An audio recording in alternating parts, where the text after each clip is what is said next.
মাত্র 10 মিনিটে আপনার দরজায় চলে আসে চাল, ডাল, সাবান, জুস বা আপনার নিত্য প্রয়োজনীয় জিনিসগুলো। এটা কোনো ভবিষ্যতের গল্প নয় বন্ধুরা, এটা এখনই তো হচ্ছে। আর এই ইন্ডাস্ট্রির রাজা হলো জেপ্টো। এটা এমন একটা স্টার্ট আপ যেটা মাত্র 2 বছরে এই ইন্ডাস্ট্রির সবথেকে বড় বড় প্লেয়ার যেমন সুইগি, ইনস্টামার্ট আর ব্লিঙ্কিটকে অনেক পেছনে ছেড়ে দিয়েছে। কিন্তু কি এমন করলো জেপ্টো? তাদের স্ট্র্যাটেজিগুলো ঠিক কি যেটা বাকিরা কেউ করতে পারেনি? আজকের ভিডিওতে আমরা দেখব তারা কি স্ট্র্যাটেজি অ্যাপ্লাই করেছে, তাদের বিজনেস মডেলটা ঠিক কি, আর তাদের সাফল্যের পিছনের কারণগুলো ঠিক কি, আর 10 মিনিটে ডেলিভারির পিছনের রিয়েলিটিটা ঠিক কি। নমস্কার বন্ধুরা, আমি তুহিন। তো চলুন দেরি না করে শুরু করি আজকের ভিডিওটি।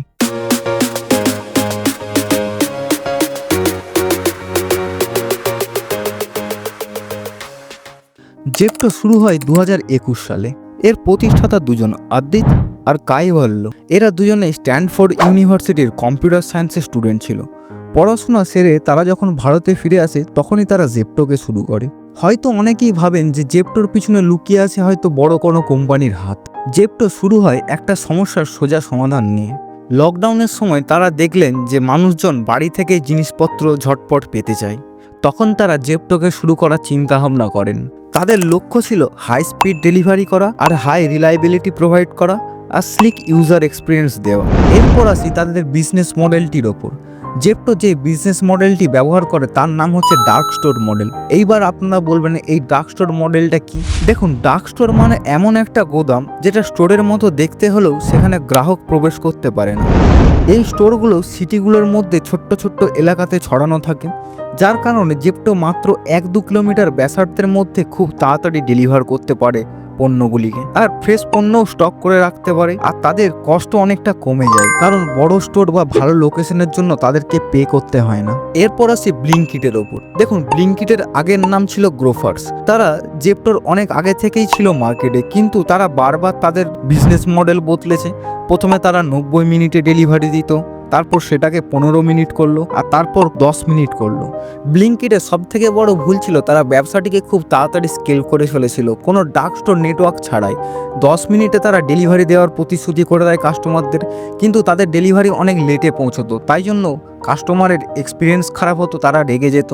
এছাড়াও তাদের লাভ ছিল না বেশি, প্রতিটি ডেলিভারিতে প্রায় 80-90 টাকা লেগে যেত, আর লাভ হতো মাত্র 10-20 টাকা। এরপর আসি সুইগি, ইনস্টামার্টের ভুলগুলোর ওপর।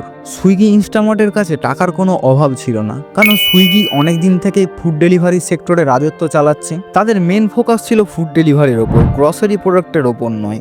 তারাও কম ডার্ক স্টোর গড়ে তুলেছিল, আর অনেক টায়ার 1 শহরেও তাদের পৌঁছাতেও অনেক দেরি হয়ে গিয়েছিল, আর এর ফলে তাদের কাস্টমার রিটেনশনেও সমস্যা দেখা গিয়েছে। জেপ্টোর কিছু ইউনিক স্ট্র্যাটেজি আছে, যেই স্ট্র্যাটেজিগুলো হলো হাইপার লোকাল ফোকাস, মানে ধরুন একটা ছোট্ট এরিয়ার মধ্যে কভারেজ করা। এরপর আসি টেক ফার্স্ট অ্যাপ্রোচের ওপর।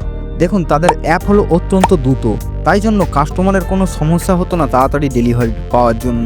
এরপর আসি রিয়েল টাইম ইনভেন্টরি সিস্টেমের ওপর। রিয়েল টাইম ইনভেন্টরি বলতে তারা ওই ডার্ক স্টোর মডেলগুলির জন্য খুব তাড়াতাড়ি প্রোডাক্ট স্টক করে রাখতে পারতো, আর প্রোডাক্টগুলি হতো অনেক ফ্রেশ। এরপর আসি ফাস্ট ডেলিভারি আর অপটিমাইজ রুটের ওপর। দেখুন, তারা তাদের নিজস্ব একটা জিপিএস সিস্টেম ব্যবহার করে, যার কারণে ডেলিভারি বয়রা খুব তাড়াতাড়ি প্রোডাক্ট ডেলিভার করতে পারে কাস্টমারের কাছ পর্যন্ত। আর সবশেষে আসি লয়্যালটি প্রোগ্রাম আর ফ্রি ডেলিভারির ওপর। দেখুন, কিছু সময় জেপ্টো তাদের অ্যাপটিতে অফার চালাতো, আর সেই অফারের জন্য বা কিছু মেম্বারশিপের জন্য তারা ফ্রি ডেলিভারিও প্রোভাইড করতো। তাদের মতে প্রোডাক্ট বিক্রি করার থেকেও কাস্টমারকে সঠিক সার্ভিস দেওয়াটা অনেক বেশি গুরুত্বপূর্ণ বিষয়।